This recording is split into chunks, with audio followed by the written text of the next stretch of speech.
What's going on, everybody? This is Clydean Fair, and this is Clyde's Honest Reviews, the Light Brigade edition. So let's go ahead and hop on into it. The Light Brigade is a VR first-person roguelike. So essentially what you're going to be doing in the core gameplay loop is you are going to be loading into a dungeon, progressing into the dungeon with your weapons, defeating enemies, either picking up enemy weapons and using them until they run out of ammo, or using your own weapons and trying to conserve ammunition while you go through various levels to get to bosses and then defeat bosses, and standard dungeon crawling-esque situations here. So that being said, I am a huge fan of dungeon crawlers and roguelikes in general. I've done a couple other roguelikes and dungeon crawling game reviews previously, albeit the video quality's kind of because they were some of my first videos, so sorry about that. But you may notice that I have reviewed games such as Slasher's Keep or Barony, and those are both roguelikes that I really enjoyed that are fairly new. The Light Brigade is the first VR game I'm going to be reviewing on this channel, as well as it being one of the first VR roguelikes I've played, besides a couple of others that are kind of honorable mentions. So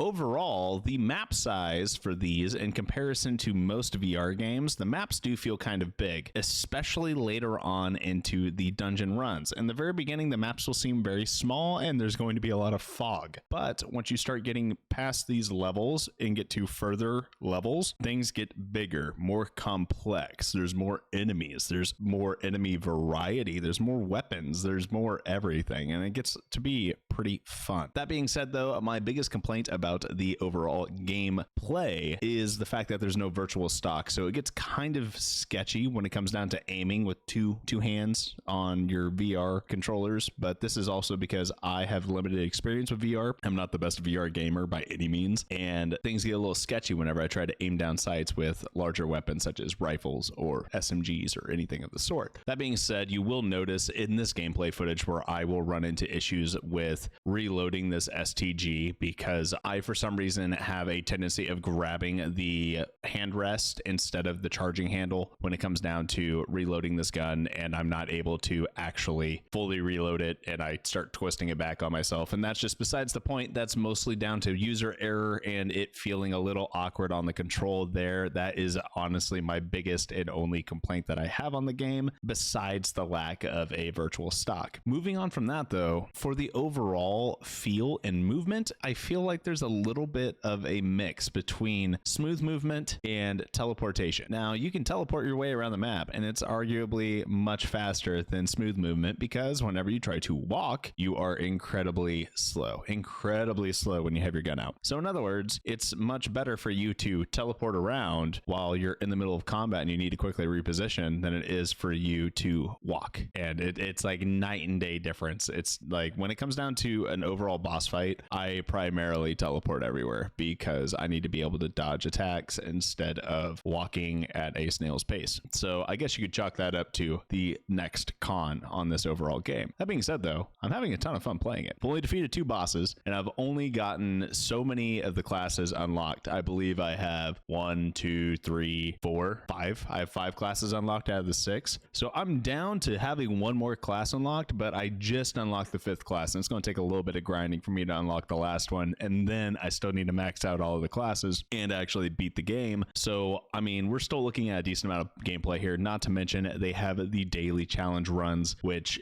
also helps you progress the game in overall class levels. So if I am able to beat the game fairly quickly, I will then be able to go do daily challenge runs to continue leveling out my classes instead of doing the same overall storyline. So there is a decent amount of replayability there, and that is something that I look forward to because I do enjoy the gameplay. I enjoy the mechanics of the game and the overall feel of the game. I really like VR roguelikes. I really like VR shooters. I like VR, and I like shooters and roguelikes. So all of these things combined really gives me the sense of me being able to toss on my headset, get into the game, and really just lose an hour of time without realizing it. That being said, though, let's get into the overall hours to dollar ratio that we like to talk about. And I only have 4 hours in the game. So I've died a lot in these runs, but a full run, at least from how far I've gotten, is really only 30 to 45 minutes. And that's only getting past the second boss and taking your time with each run, which is what I normally do. I'm sure you could go through it quicker because I'm not a speedrunner. I'm sure you could take slower, but not by much because I fully clear all the levels. So there's a little bit of gray area there. Now, I have a ton of fun playing this game, and I know I'm going to be putting in a lot more hours into it, easily another 20, if not more. It just takes a while because it's VR, and for me, I can only handle VR in about an hour to 2 hour sessions max. So that being said, getting into it, we're going to easily be able to surpass the hour to dollar ratio here of 25 hours. Essentially is the make or break point of having $1 per 1 hour of entertainment, which to me is a nice benchmark. I really like to get more value of content and entertainment out of my money,